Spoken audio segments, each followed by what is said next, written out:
स्वातंत्र्य दिनाचं औचित्य साधून महाराष्ट्र राज्य मार्ग परिवहन महामंडळाच्या शिरपूर आगारातून शिरपूर ते गुऱ्हाळपाणी नवीन बस सेवा 15 ऑगस्ट 2026 पासून सुरू करण्यात आली। स्वातंत्र्यानंतर प्रथमच गुऱ्हाळपाणी गावात एसटी बस सेवा सुरू झाल्यानं ग्रामस्थांमध्ये आनंदाचं वातावरण आहे। माजी मंत्री अमरीशभाई पटेल आणि शिरपूरचे आमदार काशीराम दादा पावरा यांच्या पाठपुराव्यामुळे ही बस सेवा सुरू करण्यात आली।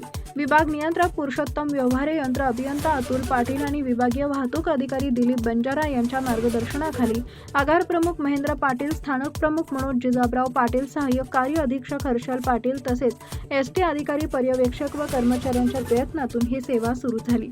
बस वाघाडी, वाडी, नांदर्डे, बोराडी आणि सलईपाडा मार्गे गुऱ्हाळपाणी इथं जाणार आहे। बसची वेळ सकाळी 9 वाजता आणि सायंकाळी 5:30 वाजता ठेवण्यात आली आहे। उद्घाटन प्रसंगी माजी जिल्हा परिषद सदस्य रमण पावरा, ग्रामविकास अधिकारी आणि ग्रामस्थ उपस्थित होते। ग्रामस्थांनी नवीन बस सेवेचा लाभ घ्यावा असे आवाहन करण्यात आले। टाइम्स ऑफ महाराष्ट्रसाठी शिरपूर धुळे प्रतिनिधी तुषार शेटे यांचा रिपोर्ट।